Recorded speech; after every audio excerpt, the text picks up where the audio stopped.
Muy buenos días, mi nombre es Claudia Vargas, soy profesora de la Universidad Católica y el día de hoy vamos a trabajar el tema de la identidad cultural.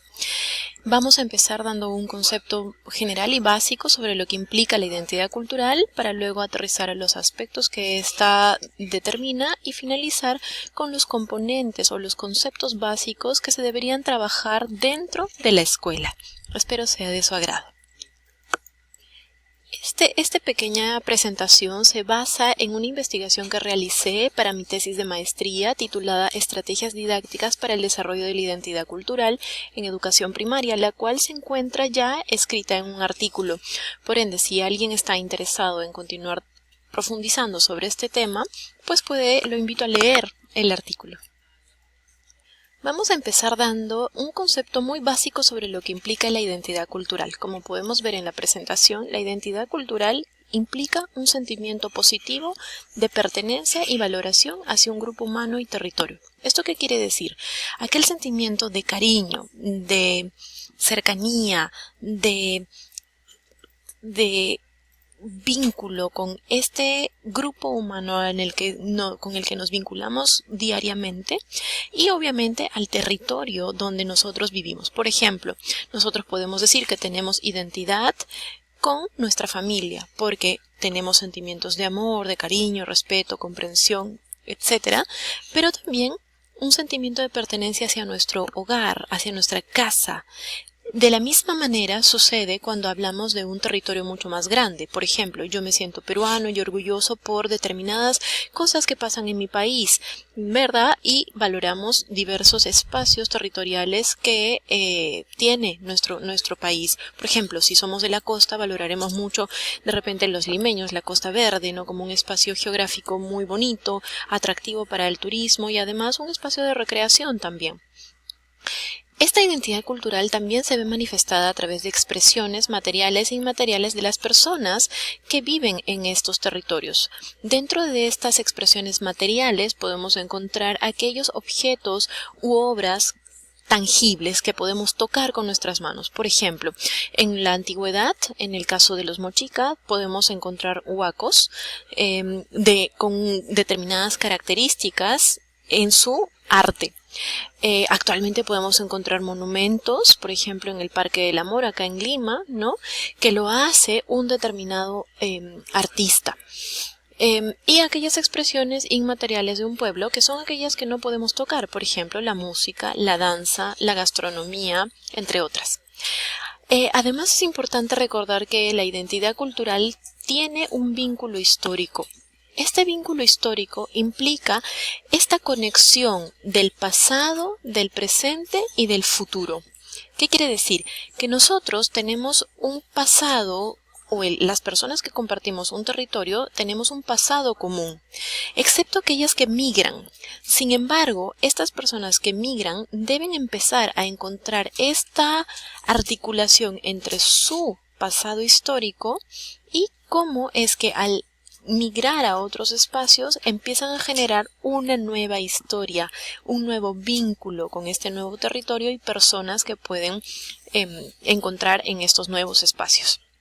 Y también visualizar un futuro, ¿no? Para ver qué cosa es lo que queremos tener o estar o dónde o con quiénes nos queremos relacionar en este lugar y con estas personas para generar esta identidad cultural con ellas. Entonces, entendiendo lo que es el concepto de identidad cultural, pasamos a ver lo que son los aspectos de la identidad cultural. Hacia la derecha podemos ver este círculo donde encontramos 4 aspectos de la identidad cultural que vamos a ver con más detalle a continuación.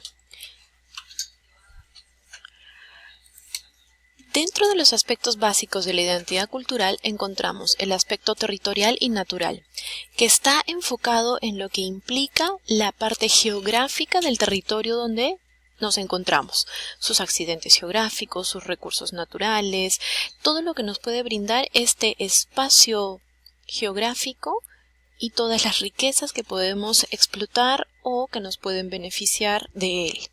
En el caso del aspecto histórico y la memoria, lo que habíamos dicho, estos vínculos con el pasado, con mi familia, con mis antepasados, con los sucesos históricos que pueden desarrollarse en este territorio, incluso con las personas que viven en este espacio. El aspecto simbólico y artístico, como habíamos mencionado, tenemos las costumbres y tradiciones de nuestros pueblos o de nuestra vida cotidiana también, las danzas, la música, la gastronomía. Y en el caso del aspecto material, como habíamos dicho, son estas obras que dejan las personas que viven en este territorio. Por ejemplo, nuestros antepasados dejaron obras monumentales, vestimenta, incluso aspectos científicos que se están desarrollando hoy en día, los satélites que de repente algunas universidades han lanzado ya al espacio. Todo esto es el aspecto material de nuestra historia. Acá podemos ver con más detalle qué implica cada uno de ellos, ¿no? Dentro del aspecto simbólico es muy importante recalcar lo que es el idioma, porque es una principal herramienta para configurar la identidad. A través de la lengua nosotros nos podemos comunicar y comprender a los demás. Entonces este es un aspecto muy, muy importante en el desarrollo de esta identidad cultural.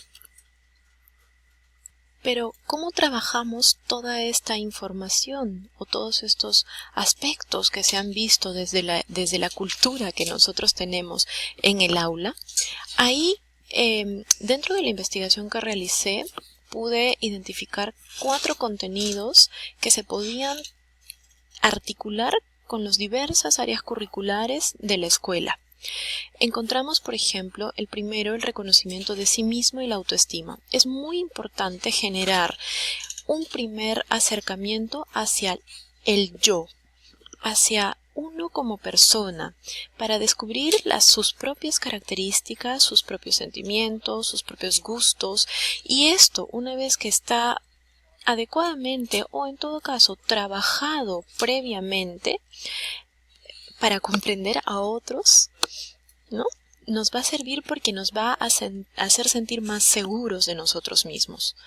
Entonces es importante que con los niños en la escuela, desde muy pequeños, se empiece a trabajar el yo, el qué siento, el qué conozco, el cómo me vinculo y empezar a identificar realmente qué es lo que soy yo, quién soy yo, para luego pasar a reconocer mi medio social inmediato, que es justamente lo que acá mencionamos: familia, escuela y comunidad. Porque es el entorno familiar donde empezamos a vincularnos con otros que son diferentes a mí. Por ende, el reconocer a mi familia, las costumbres, las tradiciones, los elementos que esta familia pueda dejar como un aspecto material de su propia historia, y luego vincularnos a la escuela, a mis compañeros del aula, a mis profesores, a mis directores, y ver cómo nos organizamos dentro de esta pequeña sociedad que se forma en la escuela, y luego pasar a entender a mi comunidad, cuáles son sus costumbres, sus tradiciones, sus formas de organización. Es importante porque es a partir de este vínculo con el otro que empezamos a generar nuestra propia identidad y nuestra propia identidad cultural. Finalmente, vamos a pasar a lo que es el reconocimiento de su medio natural inmediato, que es la parte geográfica que habíamos visto en la anterior diapositiva, ¿no? Porque ya empezamos a conocer no solamente a las personas que viven en este entorno geográfico que compartimos, sino también empezamos a ver qué características tiene este espacio geográfico, este entorno donde nos movemos, para aprender a respetarlo. Y finalmente vamos a ver qué aspectos de esta cultura en donde nos estamos involucrando son las que priman dentro de este espacio territorial, dentro de este conjunto de personas con las que nos vinculamos. Por ejemplo, si es que yo me voy a la sierra, al Cusco, de donde proviene mi familia, podemos decir que allá tienen unas tradiciones específicas, que es el Inti Raymi, para celebrar la fiesta del sol. Por ende, se vincula un aspecto cultural de una tradición, de una festividad, con el aspecto natural inmediato, que es el espacio geográfico donde ésta se desarrolla. Entonces, conocer esto para el niño o para el ciudadano es importantísimo porque así genera mayor vínculo entre uno y otro aspecto de la identidad cultural que habíamos visto anteriormente. Y algo que es importante y transversal, como lo pueden ver en la diapositiva, es la memoria histórica. Nunca podemos desvincular los hechos históricos que han sucedido a lo largo del tiempo. Esta fiesta, por ejemplo, podríamos analizarla desde dónde proviene, por qué se celebra, por qué hoy en día continúa celebrándose en la actualidad. Entonces, esa memoria histórica es la que va a permitir al alumno comprender mucho mejor cómo es que se vincula su pasado con su presente y posiblemente con un futuro cercano.